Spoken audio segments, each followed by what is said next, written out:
이제 제우스는 가이아 여신의 조언대로 타르타로스에 갇혀있던 퀴클로페스 삼형제와 헤카톤 케이레스 삼형제를 빛의 세계로 구원하고 그들의 도움을 받아서 티탄 신들과의 전쟁에서 승리하게 됩니다. 이렇게 해서 이 세상 세 번째 최고의 신이 되는 것이죠. 하지만 제우스는 티탄 신들과의 전쟁에서 승리한 이후에 훨씬 더 많은 티탄 신들을 타르타로스에 가두어 버리게 됩니다. 이렇게 되자 이제 가이아의 응징의 칼날은 제우스를 향하게 되었겠죠. 가이아는 자신의 훨씬 많은 자식들을 타르타로스에 가둔 제우스에게 응징하기 위해서 기간테스라고 하는 거인족과 그리고 튀폰이라고 하는 무시무시한 괴물을 보내 제우스를 공격하게 합니다. 이처럼 그리스 신화에서 가이아는 자애로운 어머니의 모습과 응징의 양면성을 지니고 있는 그런 여신으로 우리에게 이어지고 있습니다. 바로 이 가이아가 제우스와 헤라가 혼인할 때 헤라 여신에게 황금 사과를 선물로 주게 됩니다. 그것은 바로 자신이 가지고 있는 자애로움과 응징의 양면성을 유일하게 물려받는 여신이 다름 아닌 헤라임을 선언하는 그런 징표의 효과가 있었던 겁니다. 그리스 신화 속 헤라 여신은 제우스의 아내이자 모든 여신의 여왕이며 올림포스의 안주인입니다. 그런데요, 그리스 신화 관련 서적들을 쭉 보시다 보면 헤라 여신은 제우스의 부적절한 사랑의 대상들, 그리고 그들 사이에서 태어난 제우스의 배다른 자식들을 알기만 하면 반드시 죽이려고 했던 여신입니다. 그 이유는 헤라 여신이 질투심이 강해서 그런 것은 절대 아닙니다. 헤라가 주재하는 영역은 다름 아닌 신성한 결혼의 영역이었습니다. 따라서 헤라가 그렇게 하는 이유는 첫 번째, 결혼의 신성함을 지키고자 하는 노력이었고, 그리고 두 번째, 가이아로부터 자애로움과 응징의 양면성을 유일하게 물려받은 여신이었기 때문에 그렇다고 생각하시면 될 것 같습니다. 그리스 신화에 나오는 두 번째 황금 사과는 다름 아닌 펠레우스 왕과 테티스 여신의 혼인잔치 때 불화의 여신 에리스가 던져놓고 사라진 것이었습니다. 펠레우스 왕과 테티스 여신의 혼인을 제우스는 성대하게 베풀어 줍니다. 올림포스의 모든 신들을 다 불러 모아서 이 둘의 결혼을 축복하게 만들었습니다. 하지만 그 자리에 불화의 여신 에리스만 초대받지 못했습니다. 하지만 에리스는 이 혼인잔치를 스스로 알고 찾아옵니다. 와서 보니 얼마나 괘씸한 일이 벌어졌겠습니까? 자기보다 서열이 한참 떨어지는 신들도 이 혼인잔치를 흥겹게 즐기고 있는데 자신만이 초대받지 못했다라고 하는 것이었습니다. 이제 에리스는 이 울분을 삭히다가 결국 이 혼인잔치 말미에 불화의 씨앗 하나를 던지고 사라지게 됩니다. 그것이 바로 황금 사과였던 겁니다. 그런데요, 이번 에리스가 던져놓은 이 황금 사과에는 가운데 커다란 글씨로 가장 아름다운 여신께 라고 하는 글자가 선명하게 새겨져 있었던 것이죠. 따라서 이제 이 황금 사과의 주인만 된다면 세상에서 가장 아름다운 여신이라는 징표를 가져가게 되는 겁니다. 이 황금 사과는 제우스의 아내인 헤라와 제우스가 가장 아끼고 사랑하는 딸 아테나, 그리고 아프로디테 사이에 떨어지고 맙니다. 이렇게 되자 세 여신은 저마다 이 황금 사과가 자신의 것이라고 극심한 말다툼을 벌이기 시작하죠. 그런데요, 이 세 여신의 말다툼에 제우스도 끼어들지를 못합니다.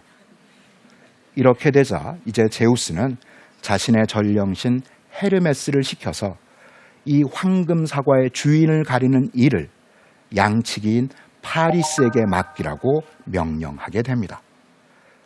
파리스의 아버지는 프리아모스 왕이었고요. 어머니는 헤캅의 왕비였습니다.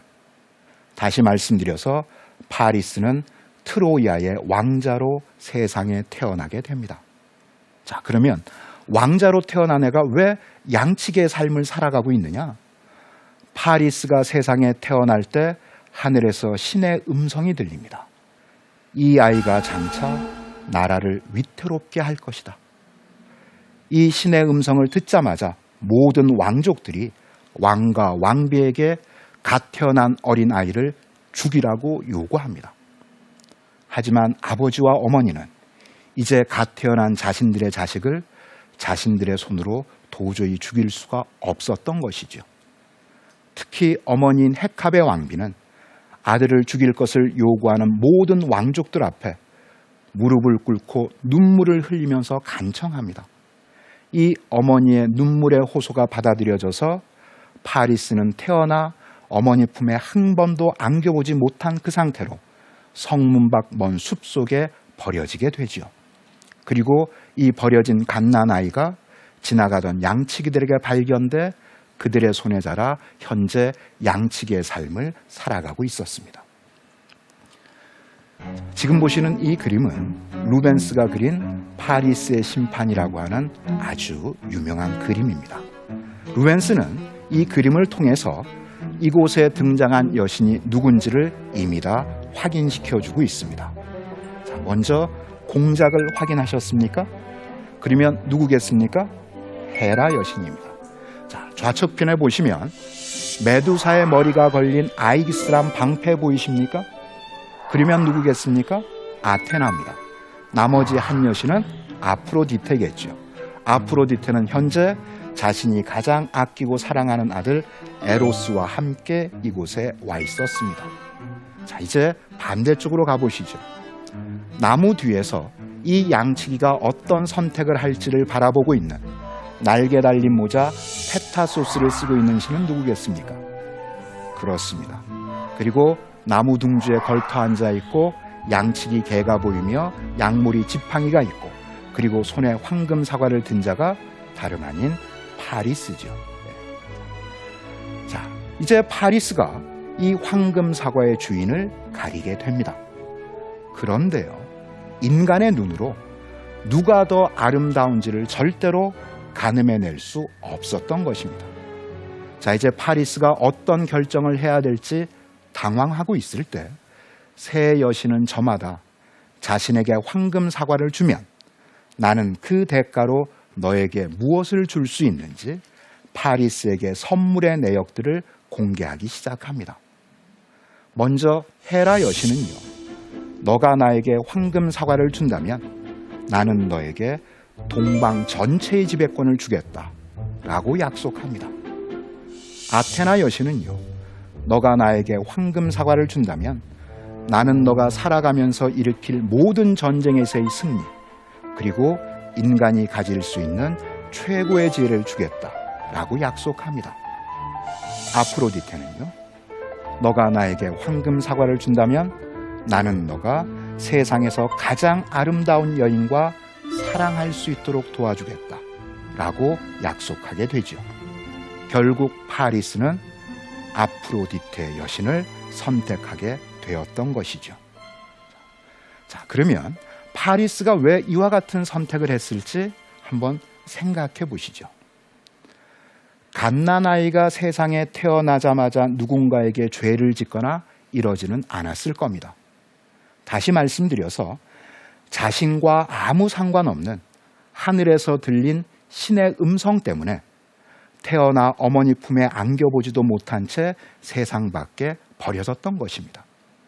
그 신의 음성이 무엇이었습니까? 이 아이가 장차 나라를 위태롭게 할 것이다. 자, 그러면 무엇을 지키기 위해서 버려졌겠습니까? 나라와 권력과 명예와 재산, 이런 것들이었을 겁니다. 그런데요, 헤라와 아테나가 제안한 선물은 무엇이었습니까? 바로 그와 같은 선물들 아니었습니까? 현재 파리스에게 아마도 가장 절절하게 요구되는 것은 어머니와 같은 여인의 따뜻한 사랑일 수도 있었을 겁니다. 이제 황금 사과의 주인이 된 아프로디테는 자신의 약속을 지켜야만 합니다. 세상에서 가장 아름다운 여인과 파리스가 사랑할 수 있도록 도와주어야만 하는 것이죠. 당시 세상에서 가장 아름다운 여인은 헬레네라고 하는 이름의 여인이었습니다. 그런데 문제가 생깁니다. 헬레네는 현재 스파르타의 왕비였습니다. 자, 상황이 이렇게 되자 아프로디테는 트로이아 인근에서 양을 치고 있던 파리스를 지중해를 안전하게 건너게 해 헬레나가 살고 있는 스파르타 왕국까지 데려다 주게 됩니다. 이렇게 해서 헬레네와 파리스가 만날 수 있게 된 것이죠. 그런데요, 파리스가 스파르타 왕국에 도착한 지 얼마 되지 않아서 헬레네의 남편이자 스파르타의 왕이었던 메넬라우스는 자신의 친구의 장례식을 치르기 위해서 한동안 궁을 비워야 하는 일이 생깁니다. 이제 파리스는 그 틈을 타서 아프로디테 여신으로부터 받은 귀하고 값진 선물로 헬레네의 마음을 유혹하기 시작합니다. 그런데도 헬레네가 꿈쩍하지 않자 호메로스의 일리아스에 따르게 된다면 파리스가 헬레네를 강제로 납치해 지중해 건너 자신의 고향 트로야로 달아났다라고 이야기하게 되죠. 자, 친구 장례를 마치고 메넬라우스 왕이 왕국으로 돌아와 봤더니 자신의 아내가 사라졌습니다. 자, 이제 메넬라우스 왕은 아내인 헬레네를 구하기 위해서 그리스 전역에 도움을 요청하게 됩니다.